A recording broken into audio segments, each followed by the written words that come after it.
को प्रधानमंत्री आवास मिला, आप प्रधानमंत्री को क्या दोगे? प्रधानमंत्री को भगवान से कहता हूँ खूब सुखी से रहे, वो सारी जिंदगी प्रधानमंत्री ही रहे। बस ऐसे ही कह दोगे क्या? खुद कुछ देंगे नहीं आप? कुछ देने की बात बोलो ना।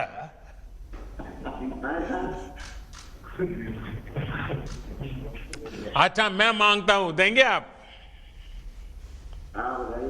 पक्का? पक्का देंगे? अच्छा देखिए, पहला तो आप मुझे प्रॉमिस कीजिए कि आप बच्चों को जितना पढ़ना है जरूर पढ़ाएंगे। कभी भी आपको थोड़ी तकलीफ पड़े तो भी बच्चों को पढ़ाएंगे, करेंगे? पढ़ाएंगे साहब, पढ़ाते हैं। पक्का? पक्का साहब। और हर साल मुझे चिट्ठी लिख के बताओगे कि भाई बच्चे अब यहाँ इस क्लास में आए, इतना मार्क लाए हैं, ऐसा बताओगे? बताएंगे साहब। तो ये वादा पूरा करना है आपको। पूरा करेंगे सर। देखिए, हमने आपको ये आवास दिया, सरकार की योजना से आपको लाभ मिला, तो देश की भलाई के लिए आपको भी अपने बच्चों को पढ़ाना चाहिए। पढ़ाएंगे साहब, पढ़ रहे हैं। चलिए, मेरी आपको बहुत शुभकामना है और आपकी माता जी के यहाँ से दर्शन हो रहे हैं, मैं उनको प्रणाम करता हूँ। माँ के आशीर्वाद मिले ताकि हम सब अच्छा काम करें। चलिए, बहुत बहुत धन्यवाद भैया। जिला सिद्धार्थनगर के कोडरा ग्राम पंचायत में लॉकडाउन के दौरान 693 श्रमिक वापस लौटे हैं। इन्हीं में से एक श्री कुर्बान अली जी अब प्रधानमंत्री जी के साथ वार्तालाप करेंगे। कुर्बान अली जी, नमस्ते। सर, प्रधानमंत्री जी और मुख्यमंत्री जी को मेरा नमस्कार। नमस्कार। ये पीछे जगदम्बी प्रसाद बड़ा गुस्सा करते होंगे, उनको नाराजगी होती है कि देखो ये हमारे यहाँ का कुर्बान अली तो बात कर रहा है लेकिन मुझे बात करने का मौका नहीं मिल रहा है। कहिए कुर्बान अली, क्या करते हैं आप कल? सर, मेरा नाम कुर्बान अली है, मैं कोडरा ग्राम जिला सिद्धार्थनगर से बोल रहा हूँ। मैं मुंबई में राजमिस्त्री का काम करता था। लॉकडाउन के दौरान मैं और मेरा छोटा भाई गांव वापस लौट कर आए। प्रधानमंत्री जी को मैं आभार व्यक्त करना चाहता हूँ कि गांव वापस आने के बाद मुझे और मेरे भाई को और मेरे गांव में जितने लोग आए हैं सबको राशन किट भी दिया गया और 1000 रुपया भी दिलाया गया, जिससे हमें बहुत खुशी हुई। और राज्य सरकार को हमारे हुनर के मुताबिक हमारे ही गांव में हमें काम भी दिलाया गया, जिससे मैं राज्य सरकार और प्रधानमंत्री जी को आभार व्यक्त करना चाहता हूँ। तो कुर्बान अली जी, इस बार तो ये कोरोना के कारण आप मुंबई छोड़ करके घर आ गए, तो रमजान का महीना भी तो घर में सबके साथ मनाया होगा? नहीं सर, 15 मई में हम लोग मुंबई में थे। अच्छा अच्छा। लॉकडाउन में मुंबई से 12 मई को मैं अपने गांव वापस प्राइवेट बस से गांव वापस आ गया। अच्छा, तो अभी गांव में क्या करते हैं? आप वापस आए हैं तो? सर, गांव वापस आने से पहले मेरा मेडिकल जांच हुआ, 21 दिन होम क्वारंटीन में भी रखा गया। मैं और मेरा छोटा भाई गांव पे प्राइवेट में काम करते थे और यहाँ पे प्रधान जी हमारे सामुदायिक शौचालय बनवा रहे हैं, जिसमें हमें हमारे भाई को राजमिस्त्री का काम भी दिलाया गया। और आगे बोले प्रधान जी की राज्य सरकार द्वारा जैसे और काम भी मिलेगा, जैसे प्राइमरी की मरम्मत और गांव में घर घर शौचालय भी बनाए जाएंगे। हमें वहाँ भी राजमिस्त्री का काम भी दिलाया गया। राजमिस्त्री की हमारी ट्रेनिंग भी शुरू हो गई है, जिनका सर्टिफिकेट हमें दिलाया गया है। अच्छा अच्छा, यानी अब आप एक बड़े सर्टिफाइड राजमिस्त्री बनकर के काम के लिए जाएंगे आगे? जी सर। तो आप जब वहां थे और बीमारी की खबरें आई तो माँ बाप और सब रिश्तेदार सब बड़े चिंता में पड़ गए होंगे? सर, लॉकडाउन के समय हम भी घबरा गए थे, लेकिन आपने ट्रेन भी चलाई और घर वाले थोड़ा खुशी भी हो गए कि ये रमजान का दिन भी था और ईद भी करीब थी, इसलिए घर वाले बोले 12 मई को प्राइवेट गाड़ी से हम लोग घर चले आए, अपने परिवार के साथ ईद भी यहाँ पे मनाई। चलिए, तो सब माँ बाप भाई बहन सब खुश हो गए आप आ गए तो? सब यहाँ पे सभी खुशी है। लेकिन अभी तबीयत संभालते हो कि नहीं संभालते हो? बड़े बहादुर बन करके ऐसे ही घूम रहे हो? नहीं सर, यहाँ पे आके बहुत खुश हूँ। यहाँ पे रोजगार भी हमको दिलाया गया, यहाँ पे भी हम काम भी कर रहे हैं। हाँ। चलिए, मेरी आपको बहुत शुभकामना है और आप अपना परिवार स्वस्थ रहे कुर्बान अली जी। और कौन है? अब मैं अहमदाबाद से वापस लौटे, गोरखपुर को वापस लौटे श्री नागेंद्र सिंह जी को आमंत्रित करता हूं। इन्होंने गोरखपुर लौटकर मुद्रा ऋण के माध्यम से डेयरी का काम प्रारंभ किया है। मतलब कि आप योगी जी के गांव के हैं और मेरे गांव में रहते थे। नमस्कार। नागेंद्र जी कहाँ रहते थे अहमदाबाद में? राजू नगर सर। हैं? राजू नगर। राजू नगर। अच्छा, जी सर। कितने साल रहे वहाँ? मेरे चाचा जी रहते हैं वहीं पर सर। अच्छा अच्छा, चाचा जी के पास रहते थे। जी सर। क्या काम करते थे वहाँ? स्टील बर्तन का काम सर। अच्छा, तो ये सीखा कहाँ आपने स्टील बर्तन का? इतना बड़ा वो तो काम बड़ा महत्वपूर्ण होता है। सर वहीं चाचा के लड़के कराते थे, वहीं सिखाते थे। अच्छा अच्छा अच्छा। तो आप वापस कैसे आ गए? सर लॉकडाउन चल गया तो क्या करें वहाँ पर। अरे अहमदाबाद तो बहुत बढ़िया है। कंपनी बंद हो गई थी सर। अच्छा, यहाँ माँ भी चिंता करती होंगी, रिश्तेदार चिंता करते होंगे कि भाई बीमारी में तुम कहीं मत रहो, घर चले आओ, ऐसा हुआ होगा। इसलिए चले आए सर। हाँ। तो बीमारी का इतना डर कैसे लग गया? वैसे ही बीमारी है सर ये। तो अभी डर है कि अभी डर निकल गया? अभी पूरा डर है। अच्छा, तो अहमदाबाद से निकले कैसे आप? ट्रेन से सर। अच्छा, ये जो श्रमिक ट्रेन था उससे आ गए? जी सर। अच्छा, तो अब क्या मन करता है यहाँ? यहाँ सर हम यूपी बड़ौदा यूपी बैंक से हमने लोन लिया था। लोन लिया है आकर के? जी सर। किस रोजगार के लिए। किस चीज के लिए लोन लिया? डेयरी खोलने के लिए। अच्छा, कितना लोन लिया है? 1 लाख सर। 1 लाख रुपया? जी सर। तो आपको दे दिया बैंक वालों ने? हाँ सर। आपने डरा दिया होगा उनको कि मैं अहमदाबाद से आता हूँ, मोदी जी के गांव से आता हूँ, 1 लाख रुपया देना पड़ेगा, ऐसा किया था क्या? नहीं सर, पहले तो मैं लॉकडाउन में यहाँ तो प्राइमरी स्कूल में ही रहता था। हाँ, लॉकडाउन का पालन करके ही गया था। तो क्या किया 1 लाख रुपए का? मैंने भैंस खरीदा। भैंस खरीदा? तो जी क्या सर। क्या योजना क्या है आपकी? डेयरी का सर। डेयरी का? तो अभी भैंस दूध देती है? हाँ सर, देती है 10 किलो। कितना कितना दूध बेचते हैं आप? 7 किलो दूध हम बेचते हैं सर। कितनी कमाई होती है? 365 रुपया। अच्छा, यानी हर दिन का 365 रुपया? जी सर। अच्छा, और वहाँ अहमदाबाद में कितना कमाते थे?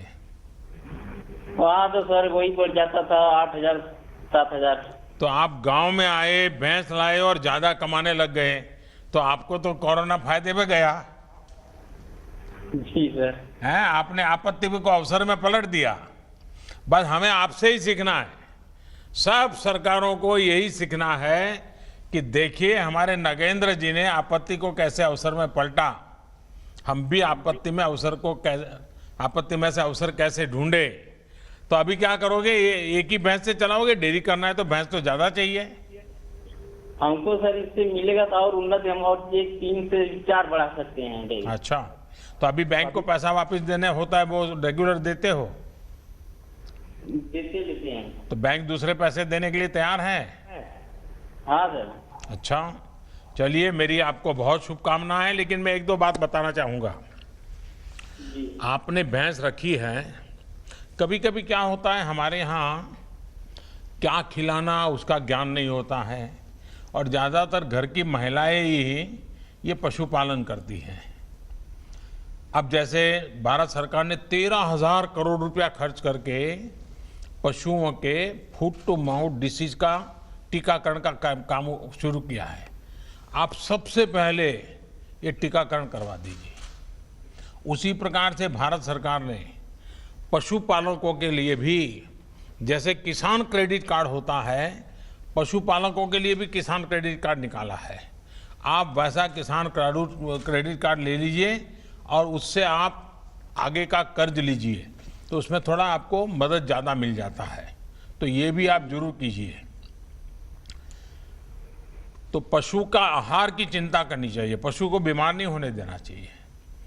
ज़्यादातर क्या होता है कि हम लोग दूध देता रहता है, हमें पता ही नहीं होता है कि पशुधन का जितना महात्म्य बढ़ाओगे ना आपको अच्छा होगा। और उसका जो मलमूत्र है उससे भी अच्छा फर्टिलाइजर बना करके बेच सकते हैं आप, उससे भी कमाई कर सकते हैं। तो करेंगे?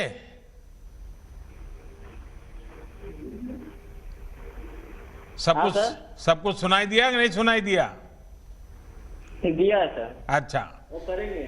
चलिए, मेरी आपको बहुत शुभकामनाएं हैं, लेकिन तबीयत संभालना भैया इस हालत में। आइए, और कौन है? जालौन जिले के दीपू जी को संवाद के लिए आमंत्रित करता हूं। नमस्कार जी। नमस्कार। हाँ दीपू जी, बताइए।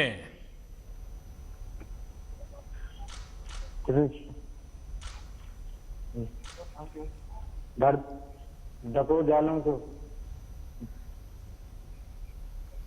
आपके यहाँ से आवाज कम आ रही है दीपू जी।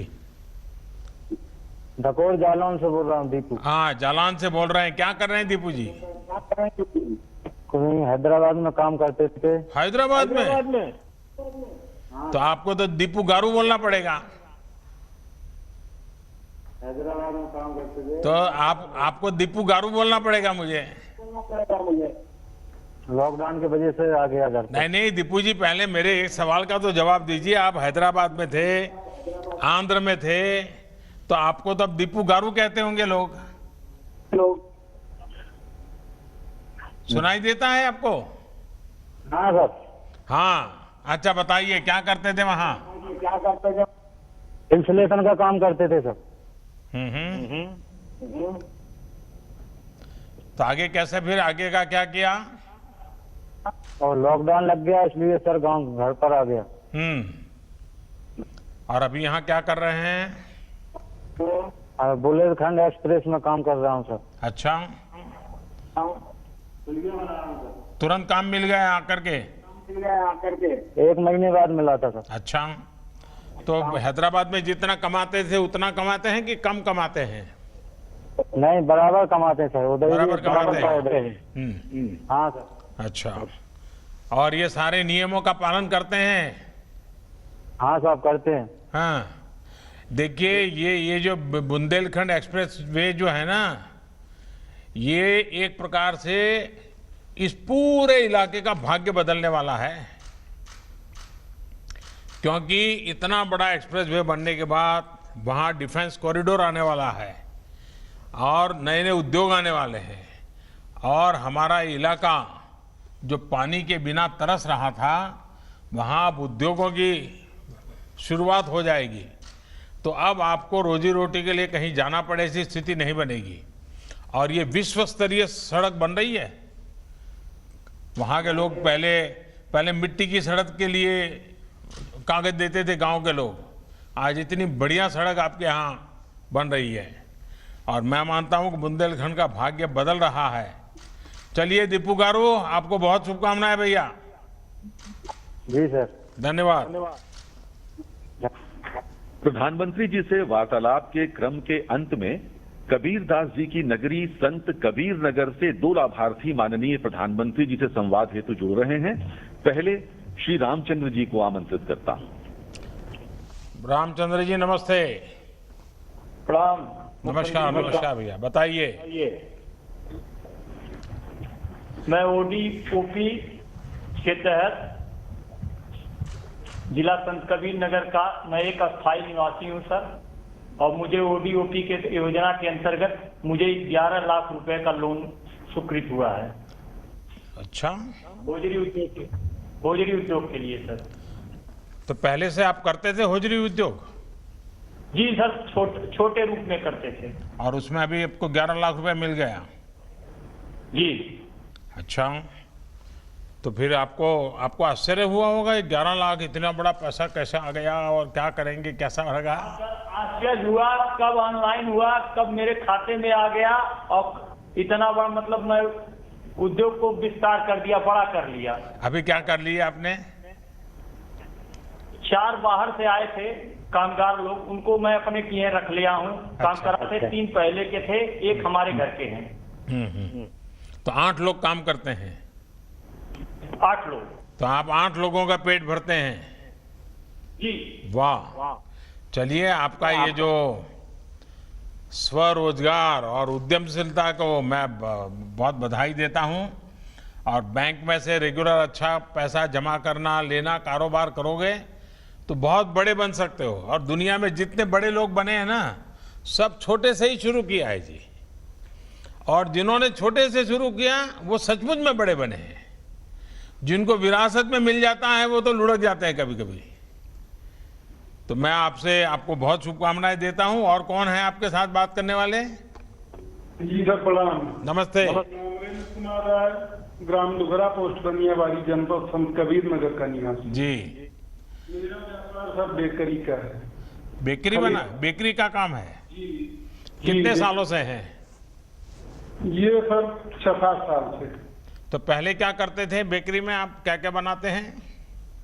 जी सर, मैं रस बनाता हूँ। अच्छा। रस। हाँ, हो चाय के साथ लेते हैं। जी जी जी। हाँ। तो हम चाय वालों को तो मालूम है ना कि रस। तो फिर क्या कर रहे हैं अभी? जी सर, वही बेकरी का विस्तार कर रहे हैं। प्रधानमंत्री रोजगार योजना के अंतर्गत जो लाभ मिला मुझको, उससे बेकरी विस्तार कर रहे हैं। और उसके बाद जो उनमें लेबरों और कामगारों की आवश्यकता है वो साफ भर रहे हैं। मेरे यहाँ बिहार के और बलरामपुर डिस्ट्रिक्ट के लेबर हैं। कितने लोग हैं आपके यहाँ? मेरे यहाँ सर पहले 10-12 बढ़ रहे हैं। 24 लोगों को काम दे दिया आपने? जी जी सर। और ये जो श्रमिक वापिस आए उनमें से 12 को दिया?